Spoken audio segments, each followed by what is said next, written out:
দেশটা কাফের মুনাফিকে ভরে গেল কিনা আসলে বুঝতে পারছি না। যে দেখুন, একটা হুজুর, সে হয়তো মাদ্রাসায় শিক্ষকতা করতো অথবা কোনো মসজিদের ইমামতি করতো, আমি ঠিক জানি না।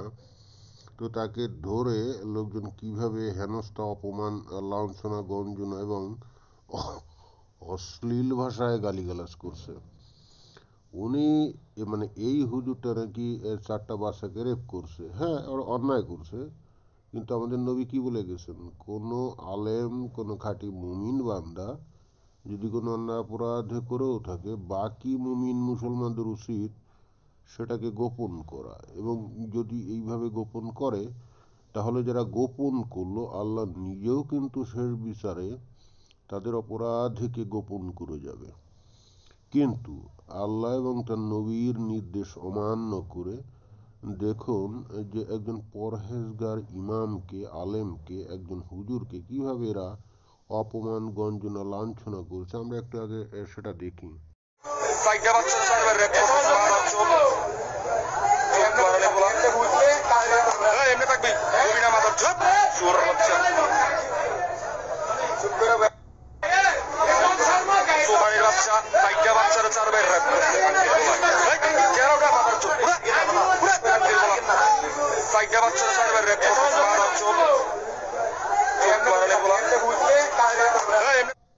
যে সমস্ত লোকজন এই হুজুরকে ধরছে তারা যথেষ্ট ইমানদার এবং বিশ্বাসী মুমিন বলেই মনে হয়।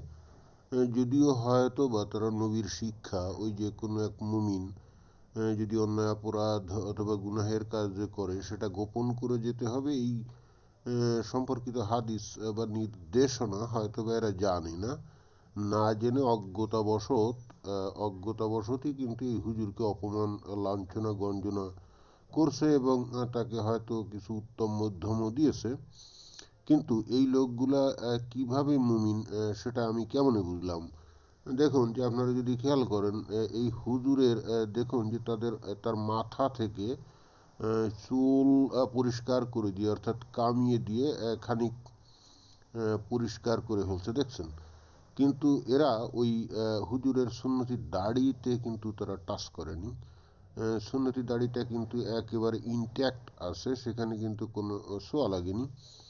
এখন এই লোকগুলো যদি মুমিন না হতো, যদি এরা যদি খাঁটি আল্লাহর বান্দা না হতো, তাহলে কিন্তু অবশ্যই তারা মাথার চুল ছাঁটার আগে সুন্নতি দাড়িটা কেটে দিত। কিন্তু যেহেতু তারা দাড়িটা কেটে দেয়নি, সুতরাং নিশ্চিতভাবে বোঝা যায় যে এই লোকগুলা অত্যন্ত খাঁটি বান্দা, অন্তত খাঁটি মুমিন হওয়ার জন্য আপনার চেষ্টা করে যাচ্ছে। কিন্তু সমস্যাটা হলো যে তারা ইসলামের অনেক বিধিবিধান তারা জানে না। তারা মনে করছে যে হুজুর যে বাচ্চাগুলোকে যে রেপটেপ করলো, এটা মনে হয় কঠিন অন্যায়, কঠিন গুনাহ।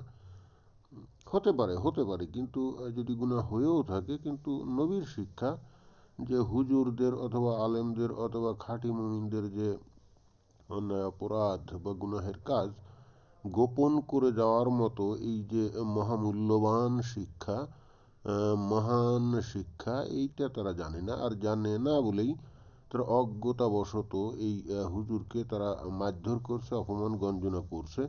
তবে আমার ধারণা লোকগুলো এভাবে এই একজন ইসলামের ধারক এবং বাহককে অপমান করার পরও আল্লাহর কাছে মাপ পেয়ে যাবে। এর কারণ হচ্ছে যে এরা ওই সুন্নতি দাড়িটাকে একেবারেই স্পর্শ করেনি, সেটাকে তারা অক্ষত রেখেছে। এটা প্রমাণ করে যে তাদের মধ্যে কঠিন ঈমান বিদ্যমান, এবং এই জন্যই হয়তো বা তারা মাপ পেয়ে যাবে। ধন্যবাদ।